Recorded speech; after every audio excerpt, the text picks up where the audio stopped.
My name is Sam Jenks, and welcome to another episode of The Way We Source, a podcast hosted by Kodiak Hub, where we share our talks with procurement practitioners, leaders, experts, consultants, content gurus, and people that we find downright inspiring, diving into the role that sourcing and procurement play in the way we live. If you like today's episode, make sure to rate the program and give us a follow. Today, you're in store for a real treat. Our guest today is considered to be one of the pioneers in the ProcureTech and the Supplier Risk Management space. He's been active in the space since 2002 and served as founder and CEO, founding the business Riskmethods back in 2013 until their acquisition by Sphera in 2022. Heiko Schwarz. Heiko, welcome to the show. Hi, Sam. Glad to be here. We're super excited to have you. I would love to start with a question that we ask all of our guests. What does sourcing and procurement, this space that we're all in, what does it mean to you? For me, it means a fantastic area where we can deliver tremendous value to the enterprise, and the journey of maturing the sourcing procurement function is way not over. So we have a lot to build, create, mature, and optimize and improve to the C-level that we are an invaluable contributor to the success and competitiveness of the business, way beyond savings. And I believe that is also an exciting opportunity for youngsters that look after their career options, and that's also one of the reasons why I'm always happy to engage myself and spend personal time at universities for speeches, etc. To call out that it's a super attractive environment to work for and to work in. Now, do you realize, or do the students realize who they're talking to when Heiko Schwarz comes into the room? They're talking to a pioneer in the space of ProcureTech. Do they recognize that? Well, I'm not sure, but what's really interesting, I was at the HSC in St. Gallen 2 weeks ago, and I spent the lunch break in the canteen with the students that joined the course, and there was an amount of overwhelming questions in regards of entrepreneurship, but also in terms of technology, and you could feel the excitement of these youngsters and young professionals for the discipline, but also to seek for ways how to mature the discipline and do something meaningful as well. As since years, ESG has converged with all the other traditional topics in procurement, which were about kind of quality and price, availability, and so on. And hard to answer the question, right? No, but exciting as well. Exciting as well to hear that there's a really excited new and next, wave of talent and skills coming into whether it is the procurement space, the workforce as a whole. I'm curious if we double click on that. Now that you are out meeting a lot of potential young talent, what do you think are some of the big talent trends that will happen in the procurement space? Have you thought about this?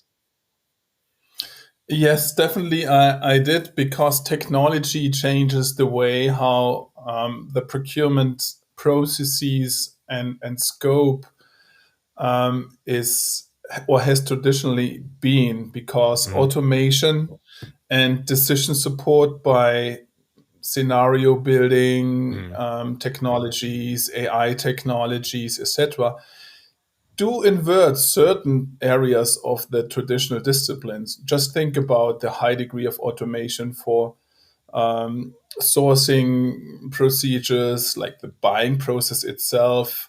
Right. Will it matter in the future how many suppliers do you have because of the high degree of kind of automation? I don't think so. And the value that procurement will bring to the table is going to be way beyond savings, which means flexibility, innovation that has to be sourced, collaboration with suppliers to develop new leading edge products or offerings. That all goes together with a requirement to new talent that is way beyond what we have seen in the past. It's going to be about relationship management. It's about intercultural competence. It is about streamlining internal cross-functional collaboration to work and optimize supplier performance output, to collaborate with the peers from logistics, CSR, sales, marketing, to mitigate specific risks and so on. So it's a complete different game that we play moving forward. Yeah, super exciting. And I think that the space has a very bright future. Looking back on your time in the space, founding Risk Methods, for those that aren't familiar with the solution that you guys built and the impact that it made in the space before your acquisition by Sphere, do you mind just providing a little bit of knowledge and background as to the solutions that Risk Methods provides? Sure. So I was within the procurement space a decade already before founding Risk Methods. And what I have observed when talking and interacting with my customers in the supplier relationship management space is that they realize that financial health is not the only risk that they are exposed when it comes up to supplier relationships. And the impressions of the financial crisis was definitely one of the triggers. But then think about the Thailand flood, which kind of disrupted the global supply for hard drive disks, and tsunami with nuclear shutdown, or the shutdown of and kind of explosion of the nuclear power plant in Japan, and so on. So there were quite some scenarios that made organizations realize, damn, risk come from many angles. Risk don't sleep, and risk is there to stay and will be there tomorrow as well. So we need a complete different approach, rather just looking into a 1-2 years old balance sheet and cash flow statement to judge if the supplier will be able to deliver the leading edge products that I need as differentiators that I built into my own offerings, as example. So that gave me a pause, that kind of observation, and I thought, hey, if that's the case, you need a very holistic monitoring capability to sense the entire supply network about what's going on. Might it be from a man-made risk perspective, strikes, fires, explosions? Might it be from the angle of natural hazards, earthquakes, storms, floodings, ashes clouds, whatever? Or from the image and compliance related perspective, when suppliers are acting in a non-compliant manner, child labor, human rights, environment, and all the quality performance related topics, regulatory topics like sanction control. Like, there's a huge variety of risks, and you can't do this in a manual manner. So I thought, hey, let's build a technology and leverage technology to provide a high degree of automation to, and now I'm answering your question, to monitor threats in the supply network, to make enterprises aware about the implications if those threats materialize, meaning the impact to the business. And based on those two main perspectives, to understand what can I do in a preventive manner, or in which scenarios do I need in crisis, and backup plan in the shelf to react first once, excuse me for the word, the shit hits the fan. Sure. And to be prepared and to build resilience in the network. And so continuously kind of keep all the information up to date, collaborate with the business partners also to sense and identify the lower tiers of the supply chain, and assess how well suppliers are also prepared, because the supply chain breaks at the weakest link, and that might be maybe not your business, rather the business of the suppliers or the suppliers of the suppliers. So extending the view and visibility is a very valuable kind of approach after you mastered stage 1 and 2 in maturity. And this definitely is the nature of our offering, that we built in a modular solution to serve our customers and make them better prepared, make them more preventive, and support them to react faster than ever. Yeah, and it's a proactive approach to supplier risk management, which I think is all too often kind of seen by businesses. They see risk management as something that's a very reactive activity within procurement, and it's everything but that. And no worries about the cursing either, Heiko. We'll just put explicit on the episode. No worries. All right. So, but nobody wants the shit to hit the fan in their supply chain. So we appreciate the insights. You guys have been pioneers in the risk management space, the supplier risk management space, for quite some time now, at Risk Methods, prior to your acquisition, and even still as a part of the Sphere portfolio. I mean, how have you seen the space grow? But also, where do you think that the space is headed next, if we can break it down into two questions? Yeah. So I think from a macro perspective, our space has matured and developed and moved from an early adopter market maturity level to a early mainstream phase, I'd say. What do you mean by mainstream phase? I'm curious about that. If we could double click on that. Yeah. So I would say until COVID hit the world, the main conversation when it came to supply chain risks was, why do I need it? And after everybody felt the pain of being disrupted and customers complaining not getting the services or products that you offer, facing penalties, etc., the conversation has shifted to, I know that I need it, how to make it the best, how to make it work so it's being adapted within the organization, and are you the best provider for me? So it's a complete different conversation. Right. So at a period of time, you guys were educating the market for the need, so to say, whereas today it's common knowledge, right? Yeah. Yeah. Okay. Exactly. Understood. And if you double click into how the discipline evolved over those 10 years, I'd say it evolved from supplier risk to supply chain, which includes warehouses, distribution centers, important bottleneck regions. Think about the stuck ship in the Suez Channel, right? It's not in supplier failure. Right. Borders closed due to refugee situations and so on. Like, there is a hell of risks that expose the supply chain, and the suppliers don't have any influence on it. So looking at those actors and critical bottlenecks was the natural path, how the discipline evolved over the, I would say, 2014, 15, 16. And then we have seen regulatory pressure kicking in from mainly the ESG angle, environmental, social, governance-related aspects, German legislation for the supply chain, which pushes human rights down the tiers, UK Modern Slavery Act, Forced Labor Act about the Uyghurs in the US, and so on, like many, many regulatory components, but also the buying behavior of the customer has changed, right? You, Sam, and I, and when we go to the supermarket, we want to buy sustainable products, right? Which forces either enterprise buyers or whoever the customer is of an enterprise, either enterprise buyers or consumers, who forces to kind of push these requirements also to the supply chain, right? Right. And that kind of topic enhanced supply chain, which traditionally was about disruption risk, heavily focused on disruption, with the other side of the medal, which is about reputation and regulatory compliance.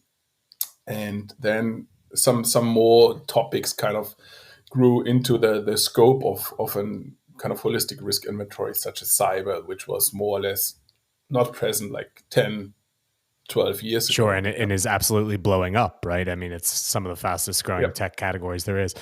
So where is the space heading next? I mean, do you prescribe, there's a lot of risk solutions out there on the market now.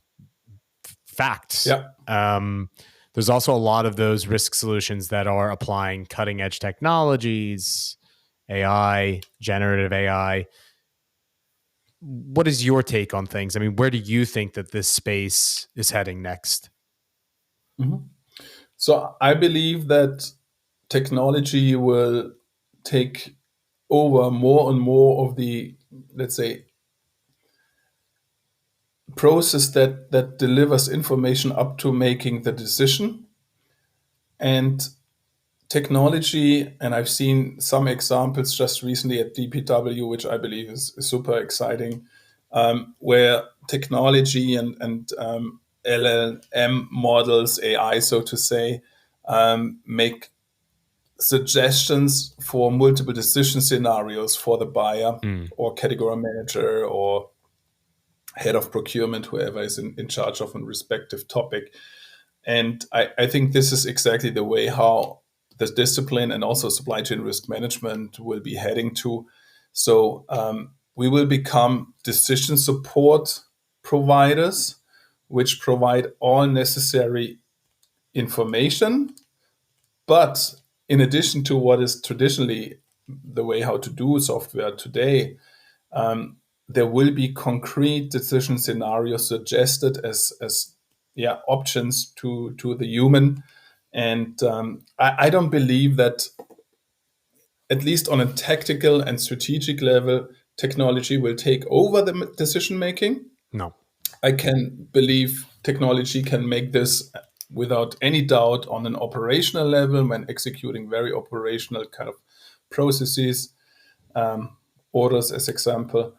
And that's going to be really exciting because those scenarios and the decision support has to be really meaningful, right? And you just can't tolerate a 90% hit rate, right? Good insights, and happy to be able to have your take on kind of the risk management market or the ProcureTech market, as you've been in it for quite some time and seen the space grow leaps and bounds. And I would love to shift a little bit gears to talking about your founder journey, if you don't mind. As they often say, the job of being a founder is typically a lonely one, even if you have co-founders in the business, right? Did you ever feel this loneliness within your founding of Risk Methods? And if so, why do you think you felt lonely? But if not, how exactly did you manage to avoid those feelings? Yeah. To a certain extent, it is. And I think the reason is, especially at later stages of organizational growth, is that you can not share every information, every kind of scenario with your peers, employees, investors, partners, customers. And you got to make your mind about how to deal with issues, challenges, only with maximum with your core team, which I always suggest to do. Like, don't remain a lonely wolf. But yes, as a founder, you are quite often in a sandwich situation and have the pressure from different angles, and you got to deal with it, and you got to be aware of that situation and find your kind of core team in which you can share everything. Keep it small, because you have to deal, the more the organization grows, with more and more sensitive information. Right. And yes, so to a certain extent, it is, you get lonely, but my advice is make sure that you always have a core team around you which knows everything that's going on. Yeah. Be extremely transparent, because you will, as a return of transparency, you get support, you get additional insights and ideas how to deal with a specific challenge, and choose those peers that you can share that information wisely. Yeah, that is my recommendation as well. Yeah, and it's a good recommendation as well. I mean, you lift something that I think is pretty interesting that leads into something I wanted to ask about surrounding growth.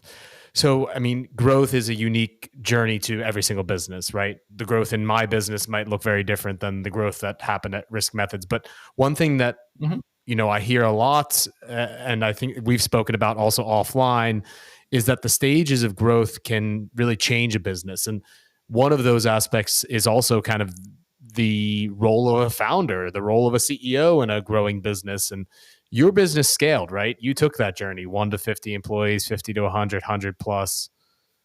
What were some of the Yeah. biggest changes that you saw in the business when you were in these different stages of growth? Yeah. So how would I describe it?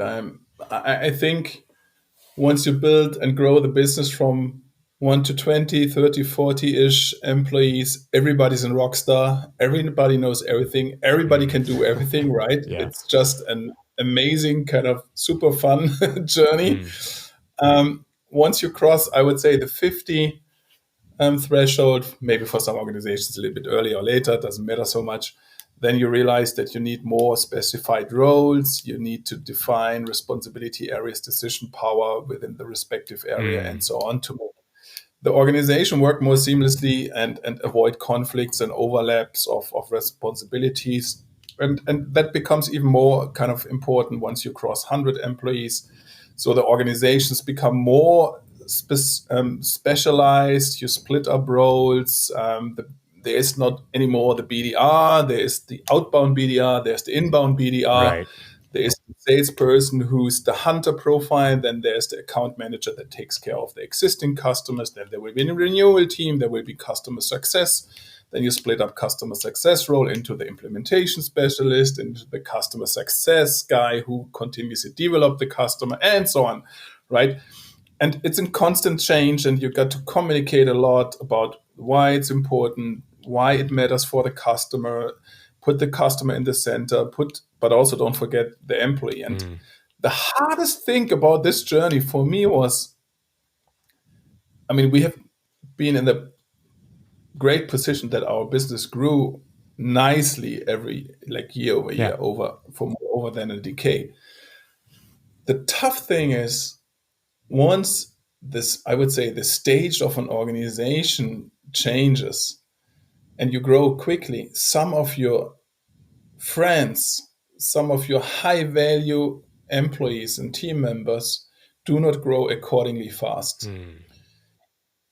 And to make the tough decision that you're going to find someone else to add to the team that takes over a bigger, maybe management role, but it's not necessarily tied to management, a more, whatever, the evangelist role, however you want to describe it, a different role that the business needs tomorrow, because the well-deserved, loved team member, even friend, will be no longer capable to deal with the requirements that the company has tomorrow. Right. And it is not like I don't like you anymore and you're not capable to do your today's job anymore, but I believe tomorrow the requirement from the company, which has changed, right, is not matching anymore the profile. That has been for me the areas with the most toughest decisions. And if you communicate it right, given growth, there are always job opportunities within an organization.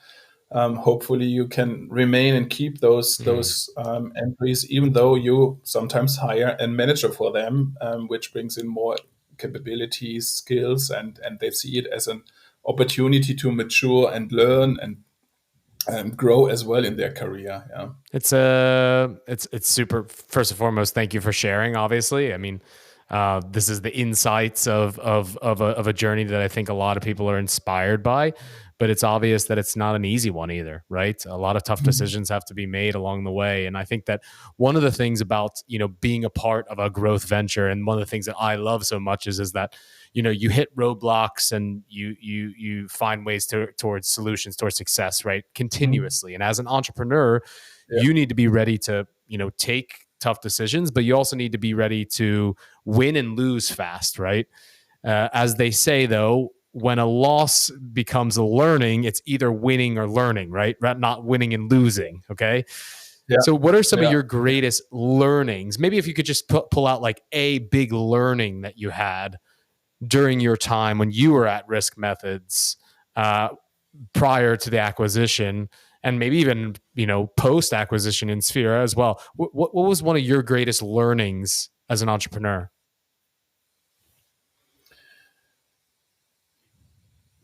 as long as you put your team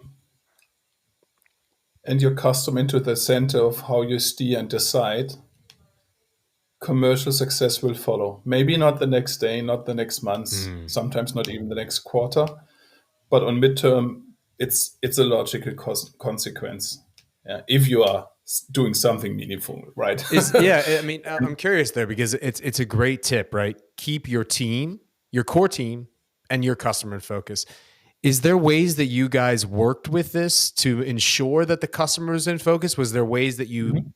like criteria that you made it real in the business? Yeah, yeah, definitely. So, as leader of the business, always stay in touch with your customers firsthand. Don't let anyone tell you what your customers want. You should be listening and talking to your customers multiple times a month.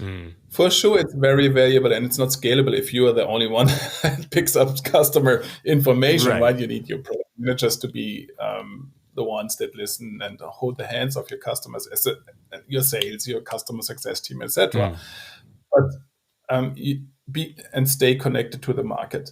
And it's so intriguing once the business grows. Like if you have 100, 200, 200 plus employees, you have managers for almost every kind of area, and you're managing managers, right? That's the core of what you do. And you think about strategy and make sure that communication, decision making, responsibility areas are well orchestrated, and the business kind of the ship navigates into the right direction. So you get more and more per nature disconnected from the operational. Yeah. Yeah. And still, I believe it is mandatory to stay closely connected to the customers. Good response and really good insights as well. Because I think that, like you said, as a business scales, as you go through these different stages of growth, it's natural, right? You specialize, you build hierarchy, but even still taking the responsibility as a founder, as a CEO, to ensure that you stay close to the client and stay close to the operations of the business. It's the pulse of the and the heart of the business, right? So I think that you're Yeah. totally right by saying so. Yeah. You took risk methods from, no offense by saying so, but being a very German business, right? You guys were very Dach centric in your embryonic phases to a very global business, right? And you Mhm. took on the US market as well. A lot of tech companies want to do that journey, right? Every European tech company wants, they have Star Spangled Banner on some part of their growth strategy. Let's be honest. Could you share some of the lessons that you learned during that particular journey? Was there any kind of pillars to the US go to market that you'd suggest to have in place for businesses that are looking to head that way? Yeah. Maybe a second lesson that I just wanted to note, at least, I believe a great board matters. So surround your board or equip your board with experts, also sometimes from different areas and domains, and be open to advice from others. I think that's my second recommendation. Now, switching gears to the yes go to market. Yeah, it's the largest software market. So if you want to play in kind of a meaningful role in the business, at a certain point in time, you got to be in the US and you got to make it right. And it is damn hard for organizations to land in the US because there's so much noise in the market. Like if you have a specific, even a super specialized domain where you are maybe the leader in Europe, there will be already 100 others that claim with the same kind of marketing slogans, etc., doing more or less the same. And it's very expensive to get the mind share of the US audience in terms of marketing and go to market activities. And you got to show the commitment to the market by at least one founder moving there, having an entity on site. Because if they ask, like, where are your headquarters, you better answer Boston or whatever. Yeah. For the US entity, Rather than Munich, Germany, right? London, Exactly. whatever, because it implies a lack of commitment to the market. And I think a recipe of success is to make the US business as sound, as taste, as feel, as American as possible. Hire a local team that takes over responsibility, that has a high degree of entrepreneurship, because they have to rock the business in the US. And for sure, you, the founder, leader, will be always in charge and carry the responsibility of success or failures. But it starts with a website that is just not just translated, right? It starts with a website that is built for the US market. And at the end of the day, I think the final advice would be, if you have well done your assessment about the cost to enter the market, just make a 2x markup. and, Okay. and then hopefully the funds will be sufficient. So make sure that it smells, tastes, and feels American, and 2x your investment expectations. Okay, I like the tips. Very good. Yeah. Very good. I'm curious then, as to try to kind of just round off, but also round off on the item of going stateside. How did you find, like at Risk Methods, how did you guys gain those first early adopter clients? I think it goes together with a positioning of the offering explicitly for early adopters. So I think the first most important aspect is be aware about the market maturity, which defines what kind of message will resonate with the organizations that you would want to win as customers. And if you are in an early adopter market, as we were back in 2013, right, we clearly positioned our offering in a way that it resonates greatly with early adopters, right? Be the first one in your industry to leverage AI-powered risk insights to build a resilient supply chain and avoid supply disruptions, revenue losses, and whatever. The Americans like a first. They like a good first, They do. Yeah, and that's the cultural aspect as well in the US. Yeah. But think about us starting in Germany, and we just drawn circle around Munich, and we approached automotive. Sure. And the first question a German procurement guy will ask you is, how many references do you have? How many references within the industry? How many references in my region? How many references for organizations that have the same size like I? Yeah. And then you poor startup entrepreneur sit in front of this person and try to argument why he should be the first customer, right? So, but if you approach the market with a message, be the first, lead the pack, right? Outperform the competition because X, Y, Z. Then you by nature will find the early adopters, because these kind of call to actions resonate with an early adopter market, right?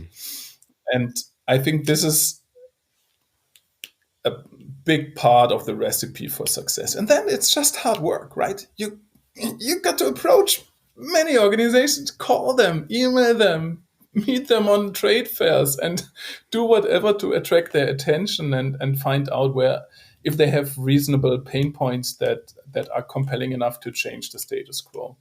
Awesome insights. And nobody can take away from you, Heiko, and the team that you guys had at Risk Methods, that you worked hard and built something pretty significant. And we're looking forward to seeing where things will head next as you're part of the Sphera portfolio as well. We would love to shift gears into the last part of today's episode, our quick fire round, our Kodiak moment, as we call it, getting a snapshot in time where we get to be able to learn a little bit more about who Heiko Schwarz is, the man behind, the founder and CEO persona at Risk Methods. Just quick fire questions, nothing related to procurement whatsoever. One word or one sentence answers is what we're looking for. You ready for it, Heiko? Okay. All right. Tomorrow, you have an all expenses paid trip, a vacation where you can go and take along your family if you'd like. Where are you heading? Tuscany. All right. Very nice. On that same topic then, what's the first thing that you're eating when you land in Tuscany? Pizza. Oh, very nice. Okay. Does Heiko Schwarz have a favorite color? And if so, what is it? It's blue. Oh, very nice. Very nice. For those that are just listening, Heiko is wearing a blue shirt today. a podcast or a book that you're reading right now, or something that you would love to suggest to our listeners?